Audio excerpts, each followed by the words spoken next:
Shalom.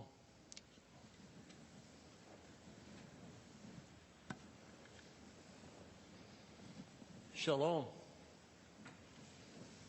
I heard your singing outside and the beautiful music as I was wandering the road into your village here. I hope it's okay that I came in. It's as cold as a Judean hillside in the winter out there. Goodness gracious.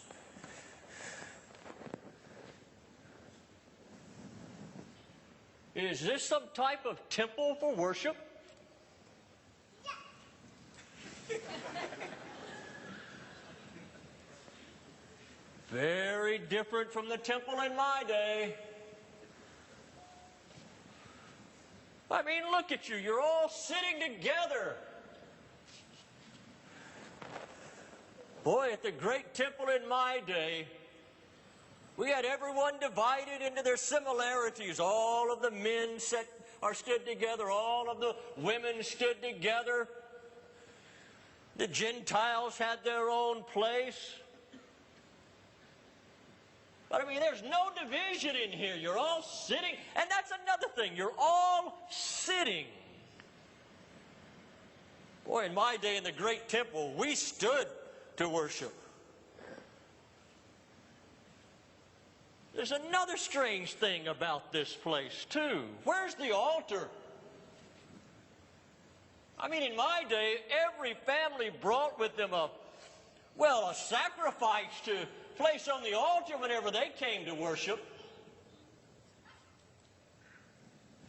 And unless this is some type of high holy day, isn't this a strange day to worship?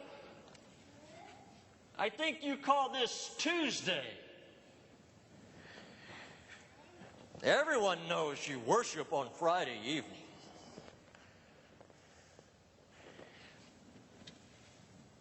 There's another thing different about you. All of you have one of these special books with you. Very strange. In my day, God's Word belonged to the whole community, and the great teachers and priests would sit to read it and to teach it to us, and we would stand and listen. But this is a strange book. I mean, first of all, it's a strange language, and then when I go from right to left, it doesn't make any sense to me.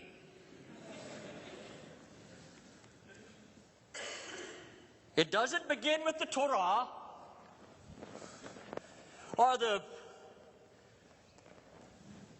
Navim, Ketuvim. I can't find them in here. It's all jumbled up. How did you get the parchment so thin? And of all things, it's covered in cowhide. Strange. There's another thing I noticed about you.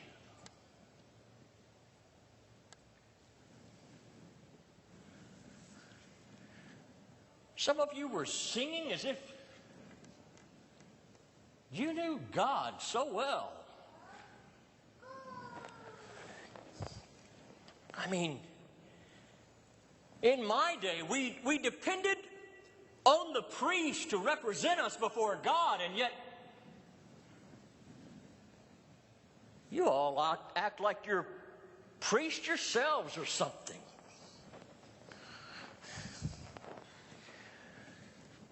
We didn't seem to be nearly as comfortable with God as some of you seem to be.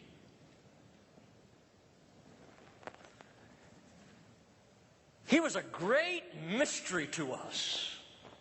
And he seemed so distant.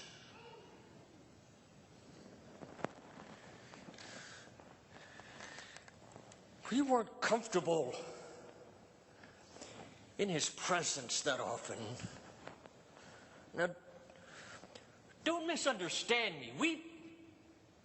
We believe that He cared for us.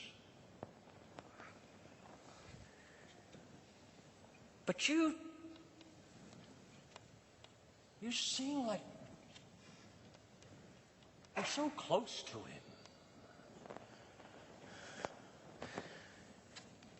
In my day, to find yourself in the presence of God, woo,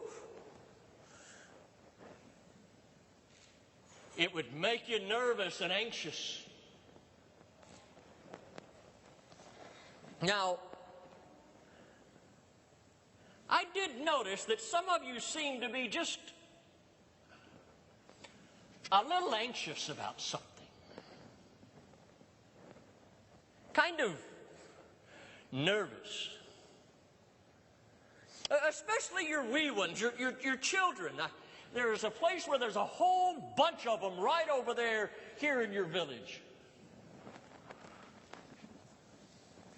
And they're laughing and they're playing, but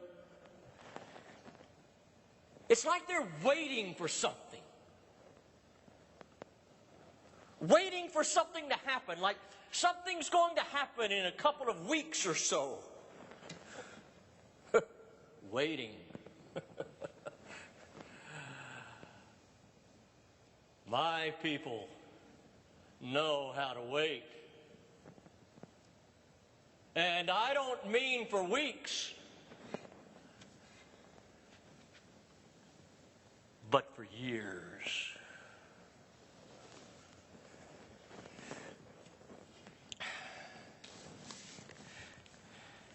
This is a strange, strange book.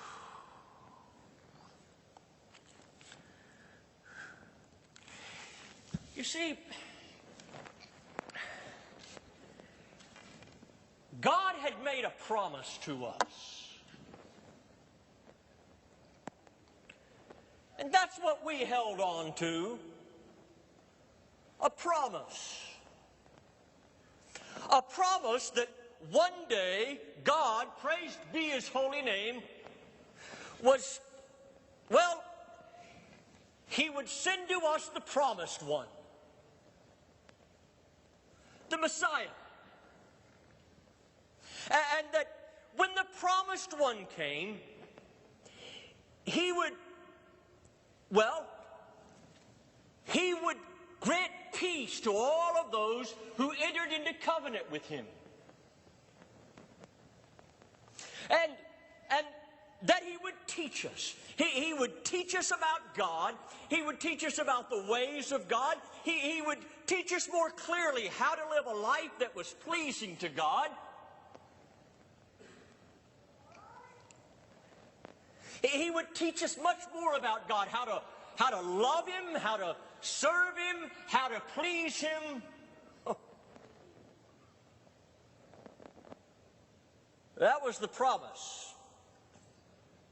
At least as I understood it, and I don't know why, but for some reason God, praised be His holy name, called on me to tell people about His promise. I remember it vividly. Oh, please, 1,000 pardons, please forgive me. Let me introduce myself. I'm a prophet of God, praised be His holy name, from the 8th century. My name is Isaiah. And what I find so curious about your book is, there in your special book, you've got a part. It's got my name on it. Imagine that. Boy, would Mom be proud. I tell you what, just look there in that book that's got my name on it in the 6th division. There, right there, in the 6th division of that book that's got my name on it, it talks about just exactly what God did. Praise be His holy name.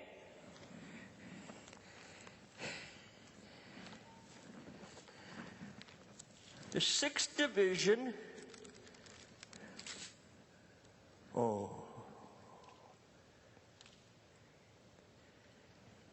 In the year of King Uzziah's death, I saw the Lord sitting on a throne, lofty and exalted, with the train of His robe filling the temple. Seraphim stood above Him, each having 2 wings. With 2 He covered His face, with 2 He covered His feet, and with 2 He flew. One called out to another and said, "Holy, holy, holy is the Lord of hosts. The whole earth is full of His glory."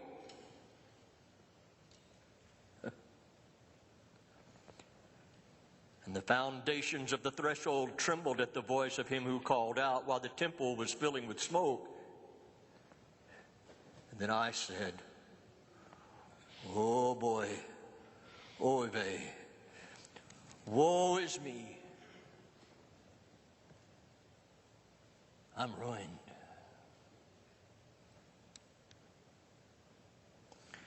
Because I'm a man of unclean lips. And I live among a people of unclean lips. For my eyes have seen the King, the Lord of hosts." Then one of the seraphim flew to me with a burning coal in his hand, which he had taken from the altar with tongs, and he touched my mouth with it right here.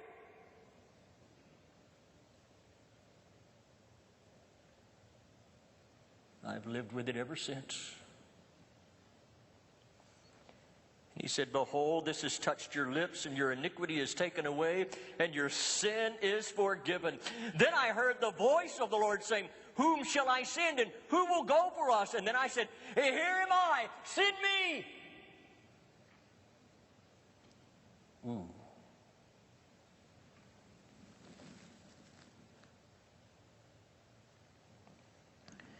You see,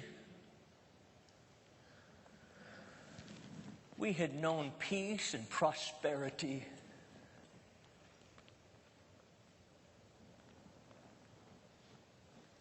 And it wasn't long after King Uzziah died that our whole nation just imploded.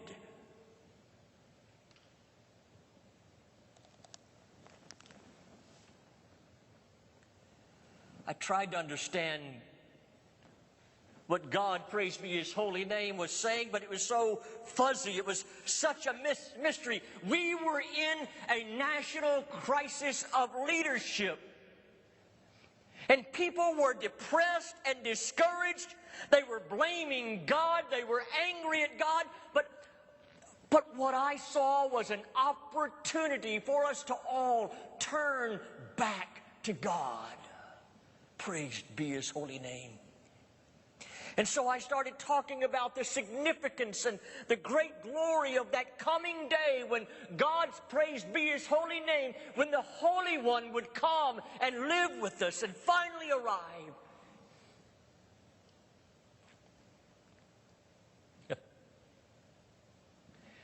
We learned about injustice. We experienced it personally. And oppression,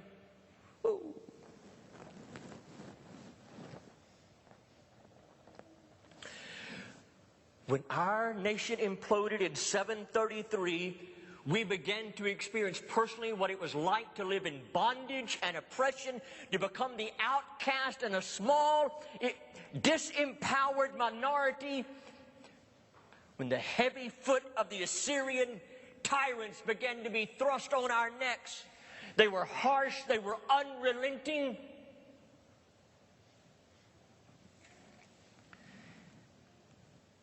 But I kept holding out hope. I kept holding out the promise that God, praised be His holy name, had given to me. A hope that one day our national darkness would end and there would be a light that would come that would be so brilliant that, well, here, look in the 9th division of that book that has my name on it. The 9th division. This is what I was trying to say. But there will be no more gloom for her who is in anguish. In earlier times, He treated the land of Zebulun and the land of Naphtali with contempt.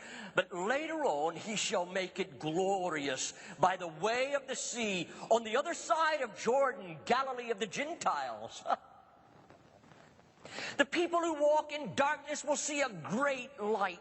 Those who live in a dark land, the light will shine on them. Thou shalt multiply the nation. Thou shalt increase their gladness. They will be glad in thy presence, as with the gladness of harvest, as when men rejoice when they divide the spoil. Thou shalt break the yoke of their burden, and the staff on their shoulders, the rod of their oppressor, as at the battle of Midian. For every boot of the booted warrior in the battle tumult and cloak rolled in blood will be for burning, fuel for the fire.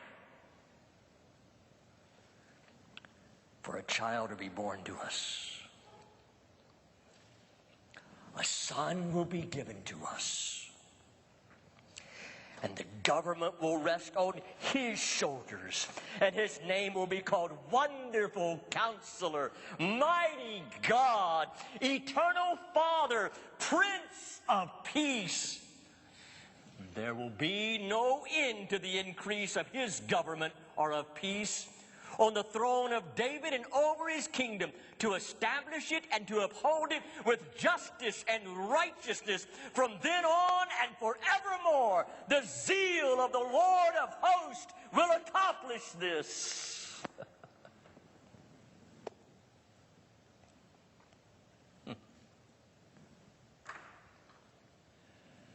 That was the promise that God had made to us.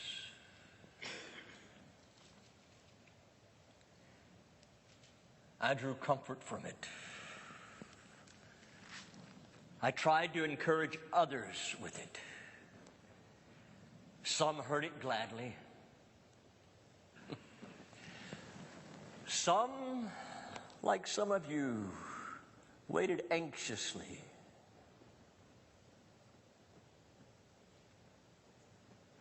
Wondering if God, praised be His holy name, would keep His promise. Others listened out of respect for our religious tradition, and some just dismissed it as a bunch of religious mumbo-jumbo and garbage. A handful of us began to dream what it might be like when Holy One would come on the scene. We wondered if we would even be able to recognize Him when He came. Would we know His identity? We hungered to know Him, maybe even to experience His rule in our world. Look at the 11th division in the book that's got my name, and you'll see what we dreamt of. The 11th division. Then a shoot will spring from the stem of Jesse, and a branch from his roots will bear fruit. And the Spirit of the Lord will rest on him, the Spirit of wisdom and understanding, the Spirit of counsel and strength, the Spirit of knowledge and the fear of the Lord. And he will delight in the fear of the Lord.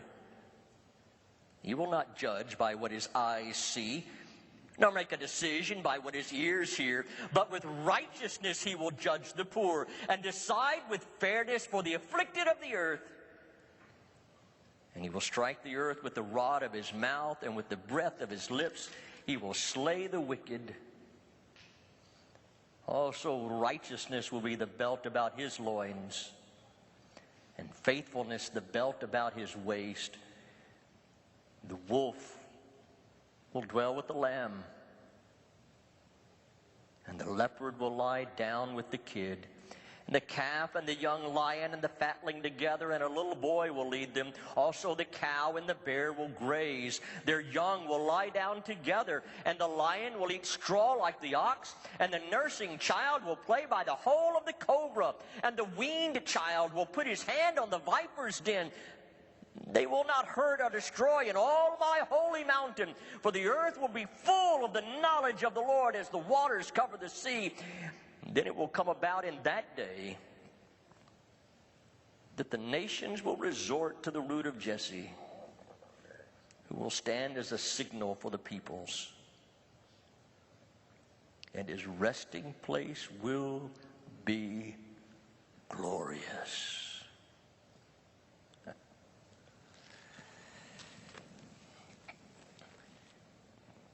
We may not have understood it all, but we recognized it would be an amazing day.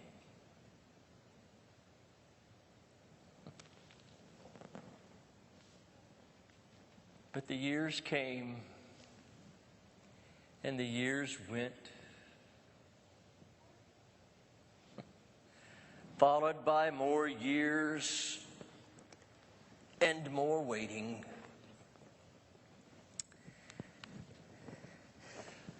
Oh, a few kept on believing.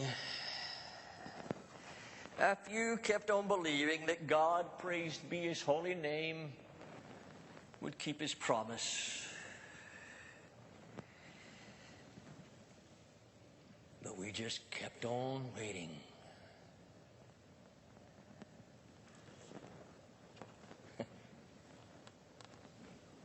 All of those years of waiting,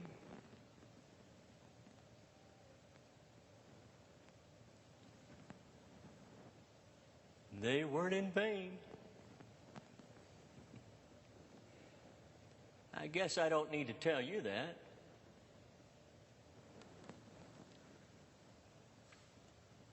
Or do I?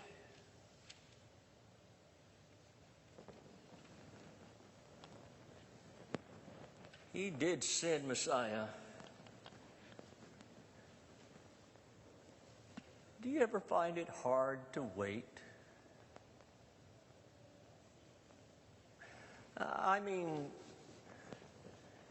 Do you ever find it hard to wait on God? Praised be his holy name.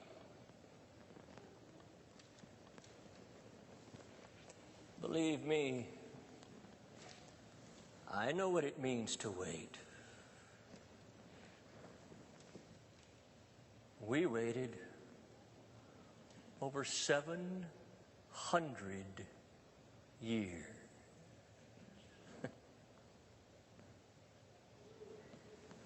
But God makes good on his promises. And I'm grateful that through all of those years of waiting, there were a handful who remained faithful. Can you imagine?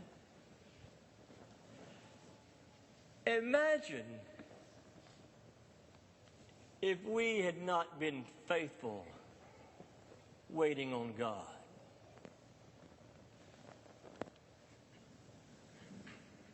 Some of you probably would have never known about God keeping his promise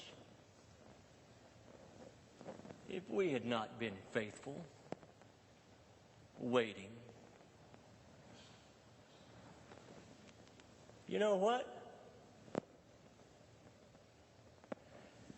There are some others who are depending on you to be faithful while you wait.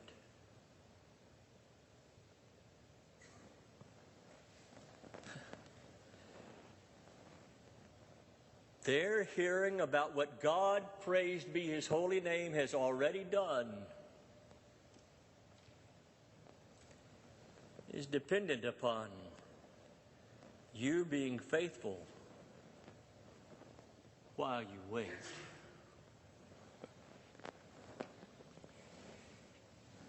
When you have trouble waiting, just remember me. Remember me and my people. In the darkest days we had ever known, all that we had was a promise. Just a promise. And we waited.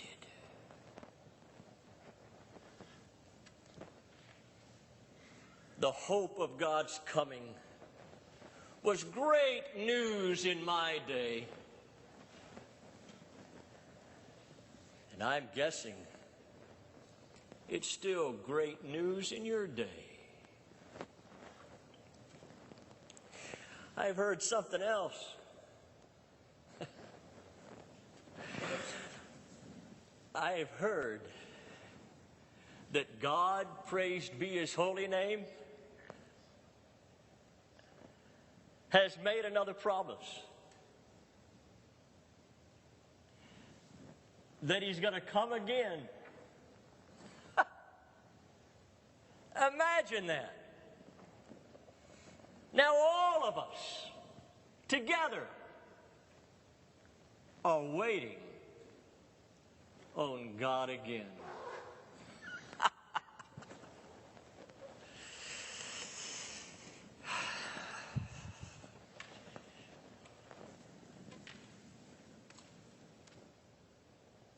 Wait